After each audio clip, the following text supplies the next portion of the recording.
मैं हूं मधुबाला। आप देख रहे हैं न्यूज़ 24। आज बिहार में कैबिनेट बैठक बुलाई गई थी और उस बैठक में नीतीश कुमार बड़ा फैसला ले लेते हैं और वो फैसला क्या कुछ होता है आज आपके सामने हम रखेंगे और आपको वहीं पर बता दें। जैसे ही ये फैसला आता है पशुपति कुमार पारस के लिए काफी खुशखबरी सा हो जाता है।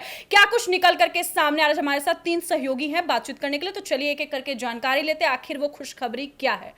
विकास, क्या कुछ खुशखबरी निकल करके सामने आ रहा है? जिस तरीके से आज सीएम नीतीश कुमार बड़ा फैसला ले लेते हैं, क्या है वो फैसला?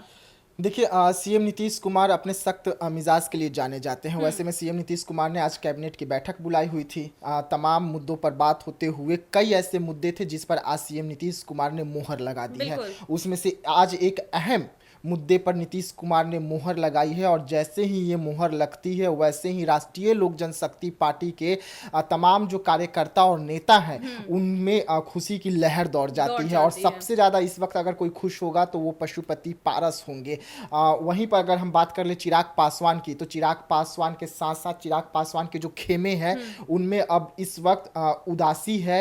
लोग सोच रहे होंगे कि ये क्या हो गया। जिस तरीके से चिराग पासवान और नीतीश कुमार की नज़दीकियां बढ़ी हुई थी, ये किसी को नहीं लग रहा था कि नीतीश कुमार एक ऐसा फैसला लेंगे जिसके वजह से चिराग पासवान हार जाएंगे और हारे हुए जो चाचा थे यानी कि पशुपति पारस वो जीत दर्ज कर लेंगे। ऐसा बिहार में होते ही एक बार जो फिर से चाचा भतीजे की जो लड़ाई चल रही थी उसमें जो चाचा पीछे छूटते हुए नजर आ रहे थे वो अब चाचा जो हैं फिर से आगे निकलते हुए नजर आ रहे हैं। और ये सब कुछ हो रहा है नीतीश कुमार के एक फैसले के वजह से। अब ऐसा क्या फैसला लिया गया जिसके बाद पशुपति पारस जीतते हुए नजर आ रहे हैं। लेकिन इस वक्त बिहार में अगर हम बात करें तो सबसे ज्यादा अगर कोई मुद्दा गर्म है तो चाचा और भतीजे की जो दफ्तर है उसकी लड़ाई। और ये लड़ाई कहाँ जाकर थमेगी किसी को पता नहीं चल रहा था, लेकिन आज नीतीश कुमार का एक फैसले ने सब कुछ बदल दिया है।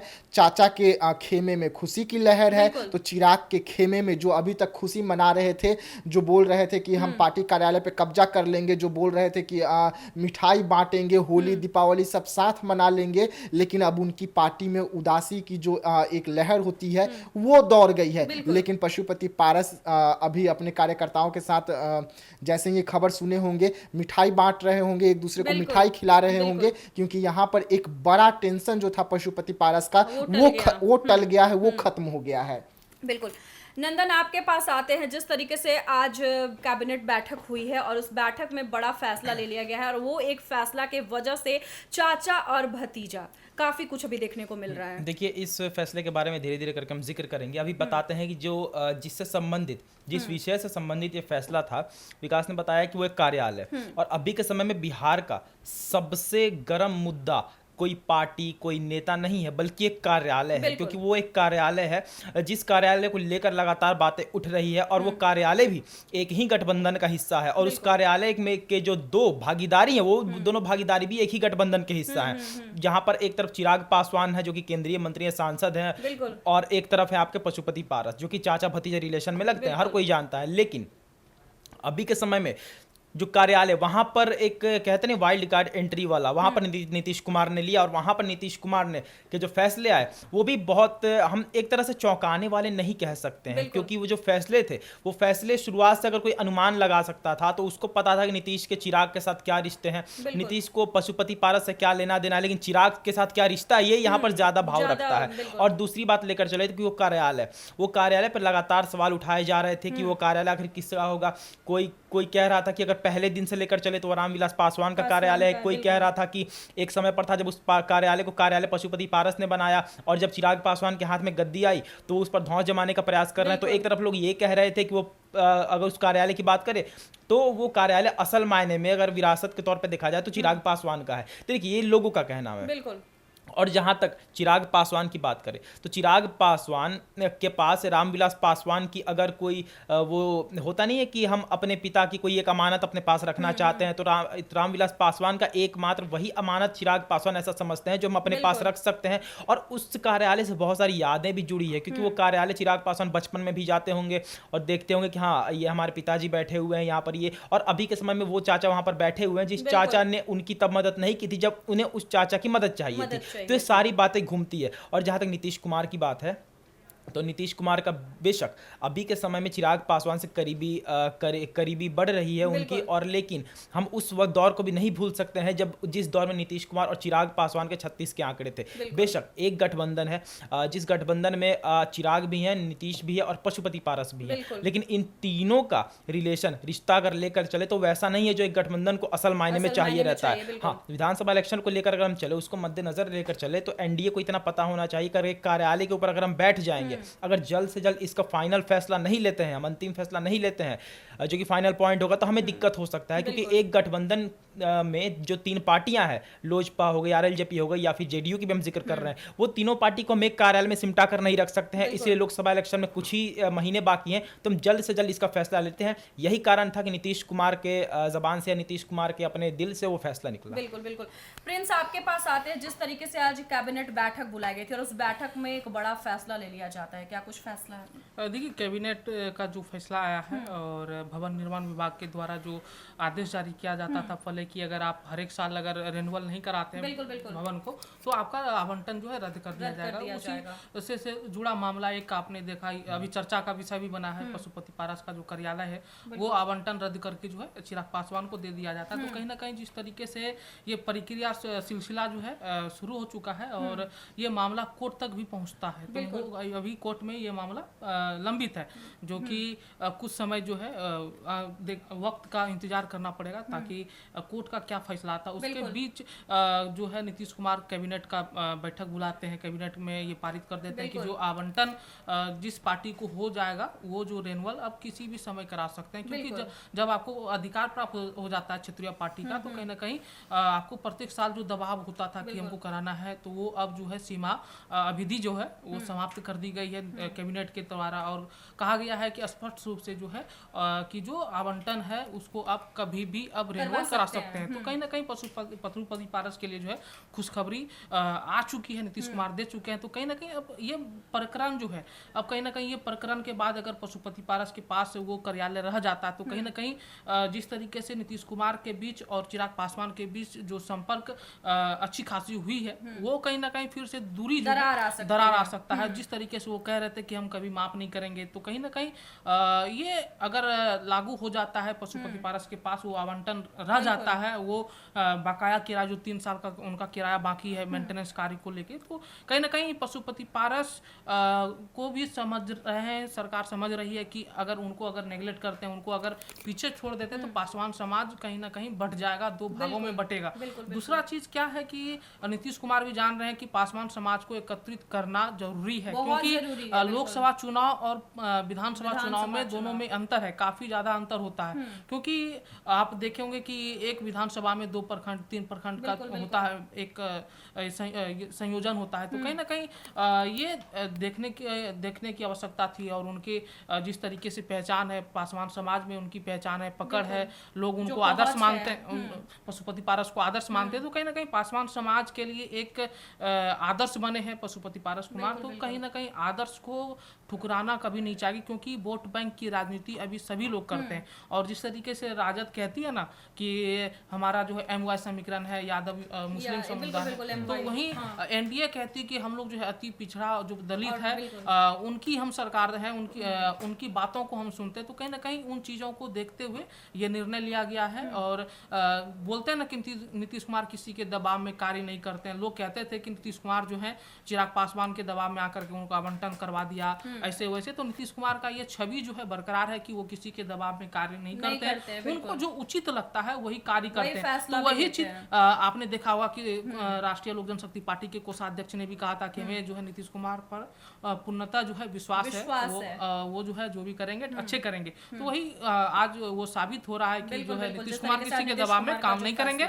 और कहीं ना कहीं ये चिराग पासवान के लिए बुरी खबर है। और कहीं ना कहीं यहाँ से अगर ऐसा होता है तो नीतीश कुमार और चिराग पासवान के बीच फिर दुनिया बढ़ेगी। और दूसरा फैक्टर ये भी है कि 2025 विधानसभा चुनाव में जिस तरीके से चिराग पासवान को सीएम कैंडिडेट लोग कह रहे हैं, तो कहीं ना कहीं इन बातों को लग रहा है नीतीश कुमार की अगर हम अभी कुर्सी छोड़ देंगे तो बिहार की स्थिति जो है गर्क में चली जाएगी। अभी उनको कुर्सी पे बने रहना चाहिए और हमें लगता है कि इन चीजों को लेकर होगा। देखिए, हम इस बात से सहमत है कि यहाँ पर पशुपति पारस को एनडीए निगलेक्ट नहीं करना चाहेगी। इसके पहले भी हमने बहुत सारे वीडियोस में ये कहा था कि पशुपति पारस एक ऐसा नाम है जिसको आप इस नज़रिए से नहीं आंक सकते हैं कि अभी उनके पास कोई सांसद नहीं है, अभी उनकी पार्टी इतनी नीचे है। आपको ये बात पता होना चाहिए कि पशुपति पारस के पास एक ऐसा वोट बैंक का चाबी है, वोट बैंक की चाबी है जो कभी भी खोलेंगे तो उसमें से सैकड़ों दलित और पासवान हर कोई निकल जाएगा। और जब क्योंकि देखिए एनडीए को भी पता है अगर केंद्र राज्य में खेल रही है तो उसको भी पता है कि बिहार में जाति फैक्टर हर समय काम करता है। बेशक आपका मोदी फैक्टर काम करता है, लेकिन यहाँ पर विधानसभा इलेक्शन में मोदी फैक्टर नहीं काम करेगा,